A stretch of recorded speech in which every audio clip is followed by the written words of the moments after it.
তুমি কোন চ্যাটের বাল আব্বাস? তুমি আসছো এখানে মামলা করতে? আপনি ঢাকা হাটে ফেল করেছেন, লিখে রাখুন জনাব আব্বাস। শেখ হাসিনা খুনি যারা আমাদেরকে খুন করেছিল, এই শেখ মুজিব যেই হলো ভারতীয় আধিপত্যবাদের মধ্য নিয়ে আমাদেরকে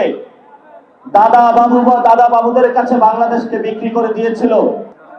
আমরা পুরো বাংলাদেশে যদি চিত্র আকারে দেখতে চাই, সন্ত্রাস, চাঁদাবাজি, দুর্নীতি, আমাদের সামাজিক যে অবকাঠামো রয়েছে প্রত্যেকটা অবকাঠামোকে ভেঙে দিয়েছে। ফলত আমাদের সোশ্যাল যে ইনস্টিটিউশনগুলা সেগুলো হলো দোষে পড়েছে। এই সোশ্যাল ইনস্টিটিউশনগুলো যদি আমরা ঠিক না করতে পারি, আমরা যে স্বপ্নের বাংলাদেশ দেখি, যারা শহীদ হয়েছেন তারা যে স্বপ্নের বাংলাদেশ আমাদেরকে দেখিয়ে গিয়েছেন, যারা আহত হয়েছেন, যারা আপনারা রাজপথে যুদ্ধ করেছিলেন, সেই স্বপ্নের বাংলাদেশ আমরা গঠন করতে পারবো না। এই স্বপ্নের বাংলাদেশ গঠন করার জন্য অন্যতম একটা ইনস্টিটিউশন ফর্ম হলো রিফর্ম অ্যাসেম্বলি, যেটা সংসদে হওয়ার কথা ছিল। আপনারা সবাই গিয়ে ভোট দিয়েছেন, কিন্তু সরকার গণভোটে আমরা যে হায়ের পক্ষে রায় দিয়েছিলাম সেটার পক্ষে দাঁড়াতে চাচ্ছে। এটা হলো একটা রোগের সিনড্রোম। কিন্তু মূল যে জায়গাটা সমস্যা সেটা হলো আমরা ভারতীয় আধিপত্যবাদের বিরুদ্ধে দাঁড়িয়েছিলাম। আমরা বাংলাদেশের সার্বভৌমত্বের জন্য লড়াই করেছিলাম। শেখ হাসিনা খুনি যারা আমাদেরকে খুন করেছিল, এই শেখ মুজিব যেই হলো ভারতীয় আধিপত্যবাদের মধ্য নিয়ে আমাদেরকে দাদা বাবুদের কাছে বাংলাদেশকে বিক্রি করে দিয়েছিল। আপনারা আমরা যুদ্ধ করে ঐক্যবদ্ধভাবে বাংলাদেশ থেকে সেই জায়গা থেকে আমরা টেনে নিয়ে এসেছিলাম। কিন্তু দুঃখের বিষয় হলো নামে ন্যাশনালিস্ট মানে জাতীয়তাবাদী এই দলটি বাংলাদেশকে আবার ভারতীয় আধিপত্যবাদের মধ্য দিয়ে নিয়ে যাচ্ছে বাংলাদেশকে। আমরা তাদের উদ্দেশ্যে বলতে চাই, আপনারা যত চেষ্টা করুন নাই কেন, বাংলাদেশের মানুষ ভারতীয় দাস হিসাবে জীবন যাপন করতে রাজি নয়।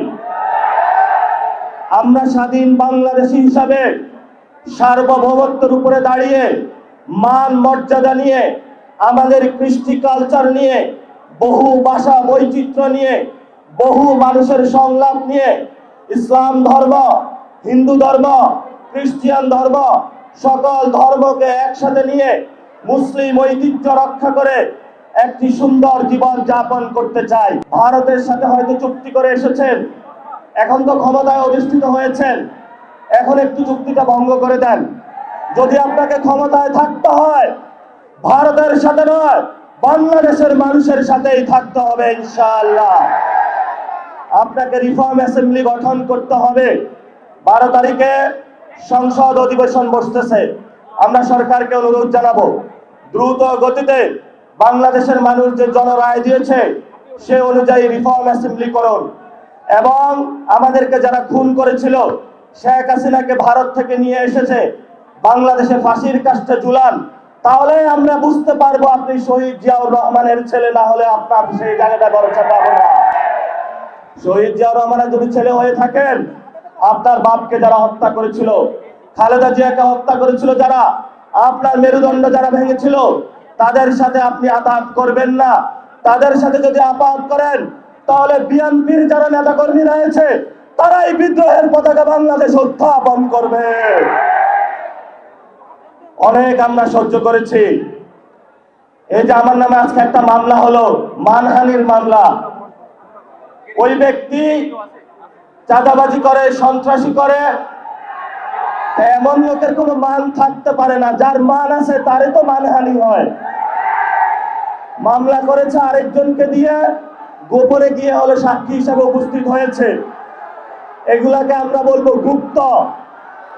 আপনি ঢাকা হাটে ফেল করেছেন, লিখে রাখুন জনাব আব্বাস। আপনাকে তারেক জিয়া এসে রক্ষা করেছে।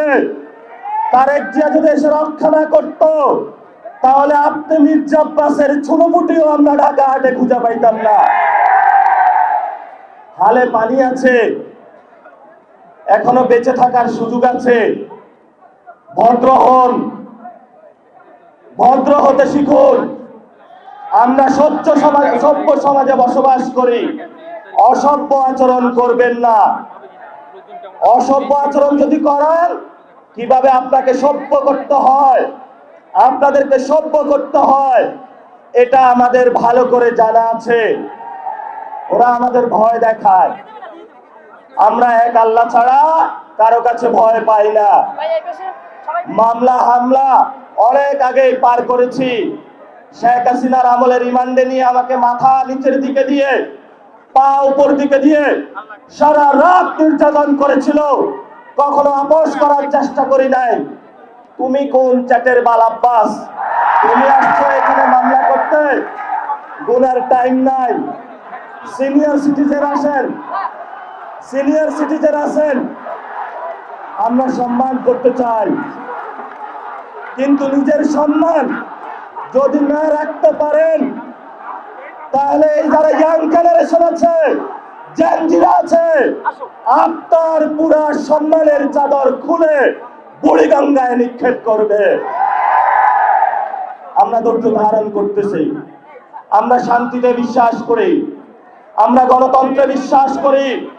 ওই দিন নির্বাচনের দিন আমি যদি সেইখানে কনফ্রন্টেশনে যেতাম, হাজার হাজার স্টুডেন্ট হসপিটালে থাকতো।